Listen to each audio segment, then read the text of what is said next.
Hey, shalom, shalom. First off, I want to give all praises, honor, and glory to Yahweh, Bahashem, Yahweh Shai, Bahashem, Ruach HaKodash, and double honor to the apostles and elders of Great Millstone. Honor, salutations, and blessings to the men that are preaching the gospel of Yahweh, Bahashem, Yahweh Shai, in all sincerity, diligence, and truth. And peace, grace, and blessings be upon the house of David, which is the elect men, women, and children that are listening and learning and staying in the Holy Spirit and keeping the faith of Yahweh Shai day in and day out. So this is just a quick news briefing. It's coming from Zero Hedge. I believe both of the articles I have is going to come from Zero Hedge.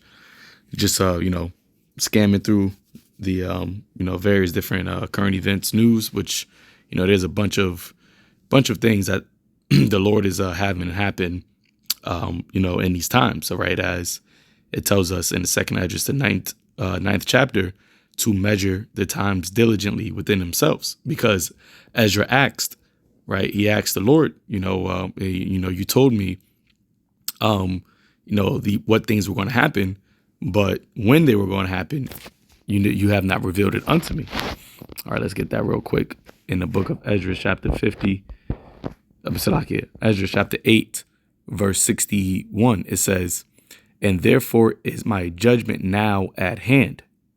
Okay, and we can clearly see the ones who the Lord has given an Isalav unto, right? As Yahweh Shai told his disciples, "Blessed are your eyes, for they see, and your ears, for they hear." Okay, so we can clearly see that the judgment of Yahweh, Ba'ashem Yahweh Shai, is at hand. And how do we know that? Because of the signs, all right, the tokens, the things that are happening worldwide.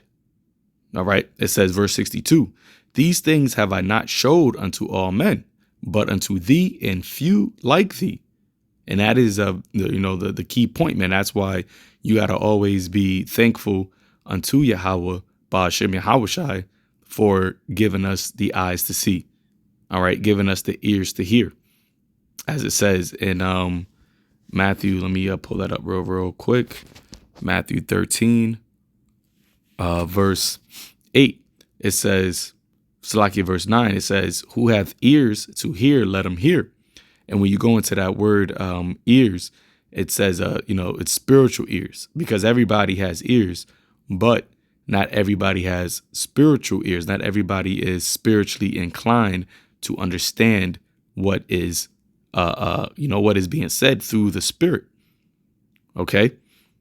Verse 10, it says, "And the disciples came and said unto him, Why speakest thou unto them in parables?" You see, and really, the scriptures is a book of dark sayings, metaphors, parables, analogies. All right. Things that most people cannot receive, because it is only through the Ruach HaKodash supping with you, and for you to be able to understand the whole entire role, the whole entire book. All right, the good, right, and bad and the ugly, right? Or as Yahweh told Ezekiel, and I know I'm jumping, but I'd rather let the scriptures say it. The book of where is Ezekiel at? Ezekiel chapter, I believe it's either 2 or 3. Let's see. Ezekiel chapter 2, verse 9. It says, "And when I looked, behold, an hand was sent unto me, and lo, a roll of a book was therein. And he spread it before me, and it was written within and without. And there was written therein lamentation and mourning and woe." All right. And that is exactly the time that we're in. Jeremiah 28:8, "The prophets that have been before me and before thee of old prophesied both against many countries and great kingdoms of war, evil, and pestilence." You see? And that is the time that we're in. Ezekiel, the 7th chapter, says what? It is evil, and only evil is come. Right? And I'm gonna go back to the article, but as the Spirit is giving me these precepts, I got to bring them out. Right? Ezekiel 7 verse 5, it says, so like, let me start at 5. It says, thus saith Yahweh, an evil and only evil, behold, is come. And evil is a compound word, meaning Eve, time, and ill, bad. All right. And it is a bad time, which is what? The time of judgment upon this world. Okay. And it's going to be evil until the wicked. All right. So it says, an end is come. The end is come. It watcheth for thee. Behold, it is come. You see, because the prophecies are all set for a specific time period. As Habakkuk said, though it tarry, wait for it shall surely come. It will not tarry. So the end has been watching, metaphorically, for the time for it to, do its thing, for lack of a better word. All right. It's been watching for this very moment for it to manifest what it was going to bring. And what the end was going to bring is woe, destruction, judgment. All right. Pain, scourges.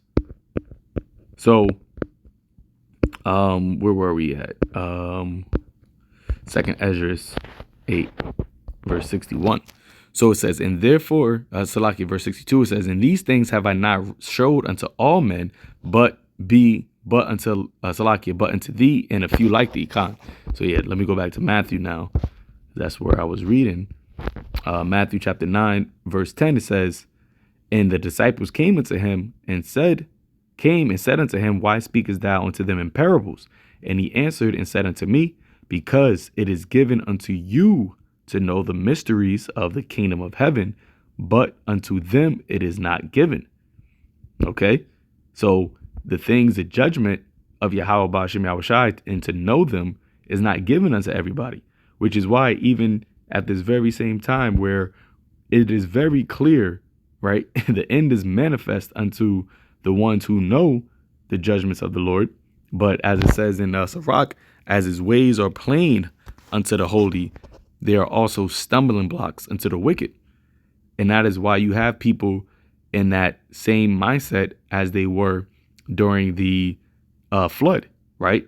You had Noah, a preacher of righteousness, speaking and warning about the impending destruction, the impending judgment that the Lord was about to bring upon the earth. And yet, what were people doing? They were eating and drinking, marrying, giving into marriage, buying and selling and building and planting, aka going about their day to day as if tomorrow is promised. But that is because it wasn't given to them to know the mysteries. It wasn't given unto them to know the judgment and the time that we're in. Okay, and that is why this time is going to come like a thief in the night unto the majority of the world. Verse 12, for whosoever hath, to him shall be given, and he shall have more abundance. And what do we have? Now, Yahweh said what? Hold thou fast which thou hast. And that's this truth. That's the knowledge. That's the wisdom. That's the mysteries. Okay, that's the things that the Lord has showed unto us, and a few that be like unto us. It says, but whosoever hath not, from him shall be taken away even that he hath.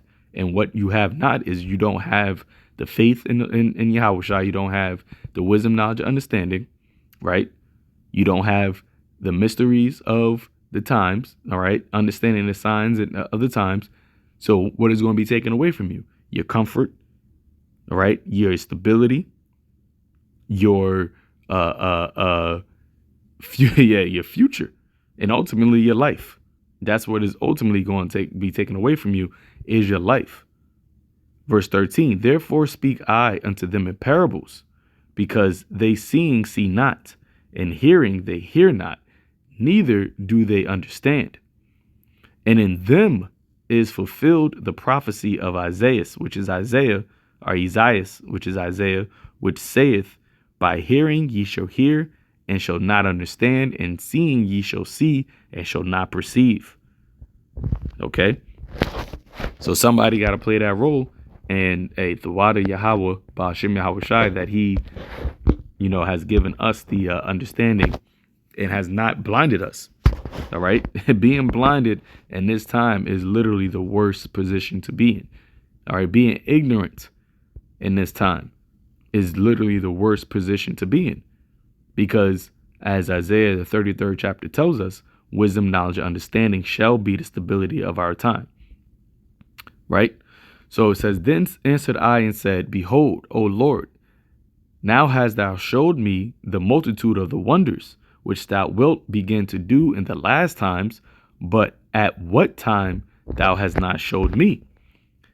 2nd Esdras 9:1. He answered me then and said, measure thou the time diligently in itself, and when thou seest part of the signs past, which I have told thee before, then shalt thou understand. Okay, so the ones that's going to understand are the ones that are able to measure the time diligently. All right, remember, it says the end is come, it watcheth for thee. So in order to know it's the end, you got to know what the end is supposed to entail, how it's supposed to look like, what's supposed to be happening. Okay, and you got to watch for those things. Because you have people who can say, oh, yeah, the Bible says there's going to be wars and rumors of wars and earthquakes in diverse places. They can quote Matthew 24, but are they actually really watching for those things? Or are they just, as it says, being overcharged with the cares of this world, the water, right? Being overcharged with the cares of this world, that day comes upon them unawares. You see, being in a mindset of, hey, my Lord delayeth his coming. See, because that wicked servant who said that, he knew the Lord's will. He knew what the signs were, but because he did not watch, he didn't continue, to be fervent, right? He didn't continue to stay upon his watchtower. That day came upon him when he was least expecting it. So that's why it says, measure thou the time diligently in itself. So go back. So it says, then shalt thou well understand it is the very same time. All right. And that's a key word. It is the very same time, because you got people who say, oh, this isn't going to happen now, or it's not, we still got years left, X, Y, and Z, which, we don't know the day or the hour, right? But we know that the Lord said it is the very same time. And he also said that this generation shall not pass till all be fulfilled. So if we are able to see the parts of the signs pass, right? He's given us the vision. He's given us the signs. And he also told us that it is the very same time wherein the highest will begin to visit the world which he made. And when the Lord visits the world, he's not visiting it and just saying, oh, just wanted to check in and leaving. Nah, it's the time where he is about to judge this place, as we just read in the previous chapter. Now is his judgment at hand. Okay, so let's go here. New York's Hunger Games governor is now, quote, collecting data from surveillance efforts on social media to monitor, quote, hate speech. And this is why this is also a part of the signs past, because all this is going to just lead to is the famine of the word being spoken, because the Lord has already prophesied, basically, right? Because he declared the end from the beginning.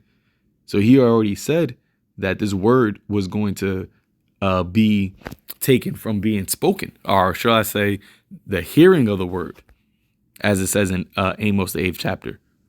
So it says, New York Governor Kathy Hochul announced threw off some serious Hunger Games vibe Monday, and announcing that the state of New York has been collecting data from social media platforms in order to combat, quote, hate speech following an alleged rise in anti-S attacks. The announcement came after Hochul met with the state's 48er leaders, local law enforcement, and federal authorities. And you know, these 48ers, they're playing they're trying to play the victim card, right? Which, you know, that's one of their ploys. It's one of the things that the whole, you know, the Zionist political party or movement, that was one of the things that they came up with, being in perpetual state of victimization, so that no one can criticize them. And if no one can criticize them, no one can, ultimately blame or call out the things that they do. So they're the ones that actually created the whole anti-S, right? Anti-S, what do you call it? Anti-S, anti-S, haters or hate speech, whatever you want to call it.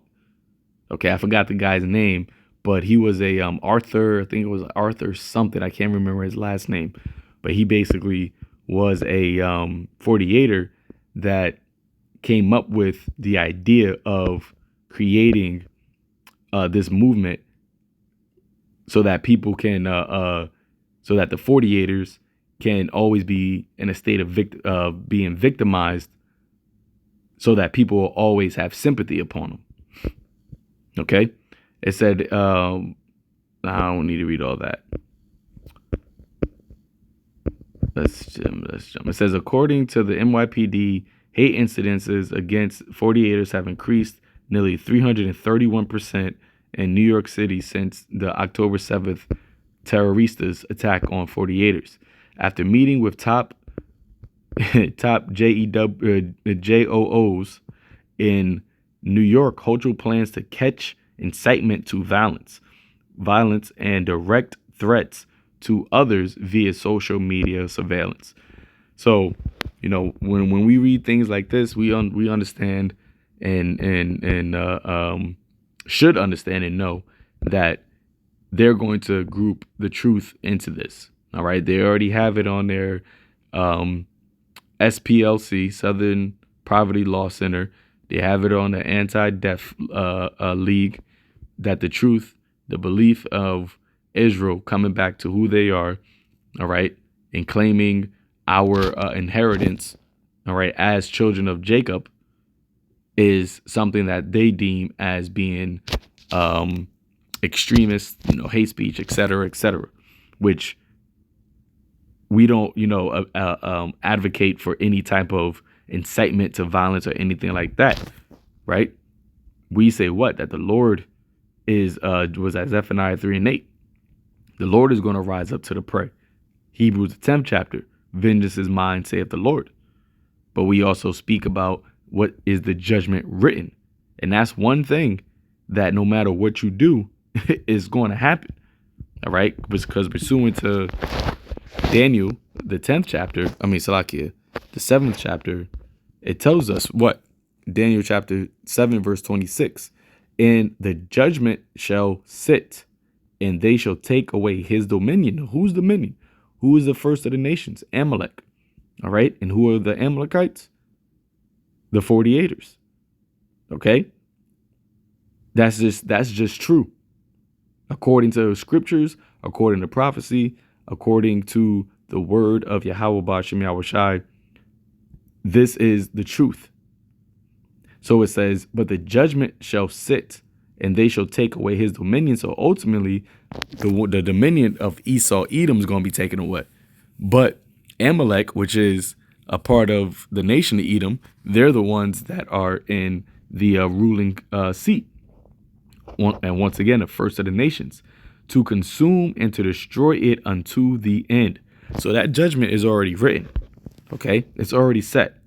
The Lord just set up the prophets to just speak it before it actually happens. All right, and it's going to be the Lord's doing, starting through his son Yahushua. You see? So it says we are very focused on data, on the data we're collecting from surveillance efforts, what's being said on social media platforms. We have launched an effort to be able to counter some of the negativity and reach out to people when we see hate speech being spoken about on online platforms. She said, adding the New Yorkers shouldn't feel, I think it's a typo, shouldn't feel they have to hide any indications of what their religious beliefs are. Okay, now, since when did being of the tribe of Judah, because that's what the word, JEW comes from. When did that become a religion? All right. When did being of the seed of Judah become a religion? But once again, that it just shows you that they don't speak the actual truth of the Bible. All right. They're the ones of Isaiah, Psalms 50th chapter. What is thou to do to declare my statutes? But it says some definitions of hate speech and incitement to violence, plus a list of who's judging speech to be hateful would be nice. And that's exactly it. Okay? Because they paint it with a broad brush on what they deem as hate speech, what they deem as incitement to violence. And on top of that, who are the ones that are judging what is hate speech? You see? Because once again, all we're doing is speaking the truth and they're calling it hate speech. All we're doing is reading the Bible and they're calling it hate speech. But it's ultimately because what? Because it condemns the wicked. It condemns the God of this world. Who, the God of this world, comes after the working of Satan. You see? And that's why Yahushua said in the book of, what is that? Matthew. Actually, I believe it's in John. Let's go to the last.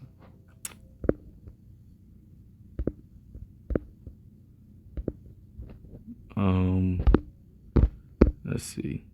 Yep, John chapter 14, verse 29. It says, "And now I have told you before it come to pass, that when it comes to pass, ye might believe."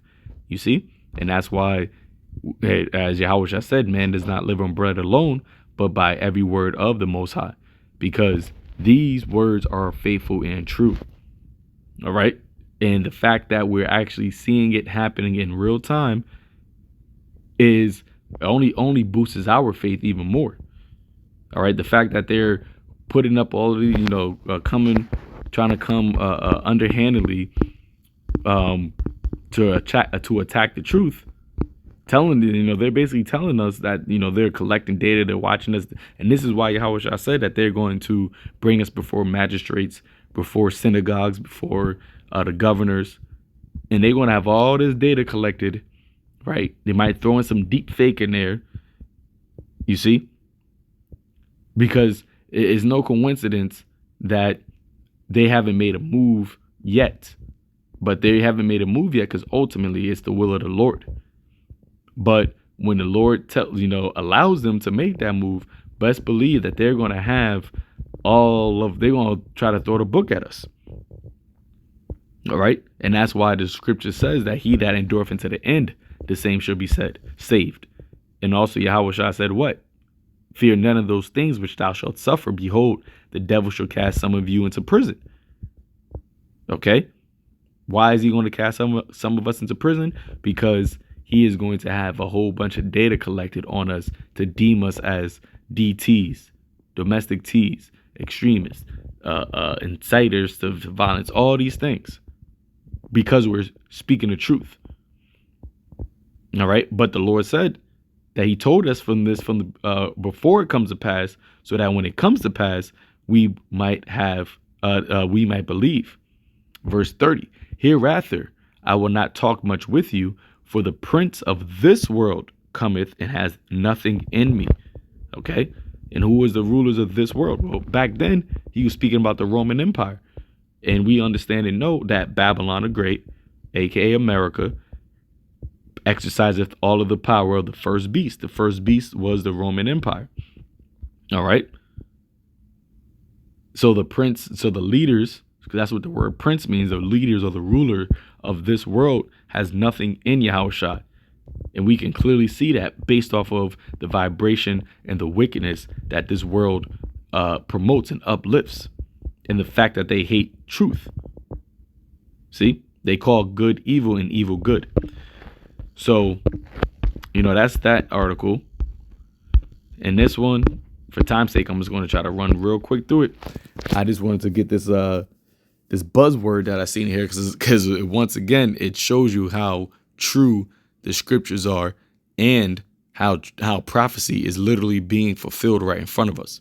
So it says Biden administration thinks 48ers seeking pretext for wider war in Lebanon. Axios or I don't know how to pronounce it, but whatever, you see it. It says some top level members of Biden administration have warned that 48ers could be seeking to provoke a broader war with Hezbollah with an aim toward drawing the United States into a deeper conflict with Iran and its proxies. Secretary of Defense Lloyd Austin expressed concern over escalation with Hezbollah in a Saturday call with his 48er counterpart, Yoav Gallant. The White House also is citing growing anxieties that 48ers military action could spark a war in southern Lebanon. It says the U.S. has been warning Hezbollah as well as the Lebanese government against escalating attacks on northern 48ers, which have left about 10 48er soldiers and civilians dead last month. Hezbollah has revealed that over 60 of its fighters have been killed. It says the warning also comes from the form of a U.S. military buildup in the eastern Mediterranean, right around the area of Yehoshaphat, the Lord's judgment. As the Lord said, he was going to gather the nations. His determination is to gather the nations, which have significantly included a couple of aircraft carrier strike groups and ominously a nuclear-powered submarine. I'm just going to jump. It says Austin's message to Gallant reflected growing anxiety in the White House that 48ers military action in Lebanon is exacerbating tensions along the border, which could lead to regional war. Some of Biden administration are concerned 48ers is trying to provoke Hezbollah and create a pretext for a wider war in Lebanon that could draw the U.S. and other countries further into conflict, according to sources briefed on the issues. 48ers officials flatly denied it. Right? So, as you see, it says could draw the U.S. Now, and that's pretty much what I wanted to get. That should prompt you to think of the prophecy here in Jeremiah 49, verse 20. Therefore, hear the counsel of the Lord Yahweh that he hath taken against Edom. See? This is a prophecy that has not yet been fulfilled, vocab, because Edom, as the Zondervan Bible Compact Dictionary says, Edom figures prominently in prophetically in a place of future great judgment. All right, 1044, call Yahweh Bashim Haushai. All right, Edom figures prominently as a prophetic place of great future destruction. All right, or destruction of future judgment. Roughly paraphrasing, meaning what? That Edom is prophetically a place where the Lord is going to destroy it. And in the Zondervan, it says that it is the only nation of the neighbors of Yaquab, right, of Yasharallah, that was promised no mercy. So therefore, hear the counsel of Yahweh that he has taken against Edom, and his purposes that he has purposed against the inhabitants of Teman. Surely the least of the flock shall draw them out. Surely he shall make their habitation desolate with them. Okay. It says the earth is moved at the noise of their fall. Why is that? Because of those missiles that are going to bombard this place. It tells you that in Isaiah that is going to make the earth rail to and fro like a drunkard. It's going to be a loud, and it's going to be a very, very loud destruction. And at the cry of the noise thereof was heard in the Red Sea. Because even the land of Israel is going to be destroyed. Now it's not going to be utterly destroyed like Babylon the Great is, America is, but that place, for the state of the 48ers, that place is going to get wiped out. It's going to get leveled. Okay, so now we understand and know that this is prophetically speaking about Babylon, because when you go to Jeremiah the 50th chapter, right, it says prophecy against Babylon. This is prophetic Babylon. But when you jump down to verse 45, if Esau or Edom is not linked to Babylon the Great, then why does it say this here? Therefore, hear the counsel of the Lord that he has purpose against Babylon. Wait, now hold up. It sounds very similar. Instead of, it just says Edom in the last chapter, and now it says Babylon. And his purposes that he has purposed against the land of the Chaldeans. Surely the least of the flock shall draw them out. Surely he shall make their habitation desolate with them. At the noise of the taking of Babylon, the earth is moved, and the cry is heard among the nations. It's the exact same thing, except he replaces Edom with Babylon, because Babylon the Great, or prophetic Babylon, is ruled by Esau, Edom. All right. And to prove that further, and we can end it here, Psalms 137, verse 8, it says, O daughter of Babylon. All right. Daughter of Babylon is mystery Babylon, Babylon the Great, same prophetic Babylon, same thing. Who art to be destroyed, because we just read that it was going to be destroyed. Happy shall he be that rewardeth thee, as thou hast served us. All right. But when you jump down to verse 7, up to verse 7, it says, Remember, O Lord, the children of Edom in the day of Jerusalem, who said, raise it, even to the foundation thereof. O daughter of Babylon, who art to be destroyed. Okay. So it's clear that Babylon the Great, daughter of Babylon, is synonymous with Esau, Edom. And as you see here, there's surely the least of the flock, and the least of the flock are the 48ers.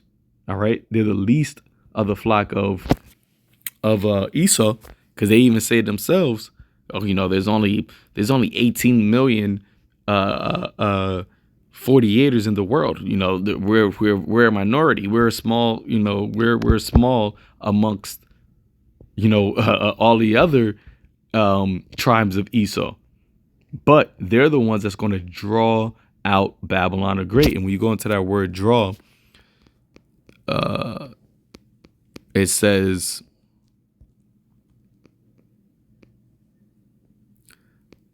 sahab, right? To drag. Okay. To trail along, to drag. All right. To drag or draw along. Now, when you go back to the article, it says what? That they fear, some in Biden administration are concerned that the 48ers are trying to provoke Hezbollah and create a pretext for a war in Lebanon that could draw the U.S. and other countries further into the conflict. And that is exactly what the prophecy said, and that is exactly what is happening. Okay, in real time, right now, as we speak. So, yes, it is the very same time we're in the highest is beginning to visit the world, and we understand. We can see it is the very same time of the end of this age. All right, because as it says, Esau is the end of the world. Okay, so no, Lord willing, this was edifying unto the elect. I want to give all praises, honor, and glory to Yahweh, Ba'ashem Yahushai, Ba'ashem Rakakwadash. Till next time, Shalom.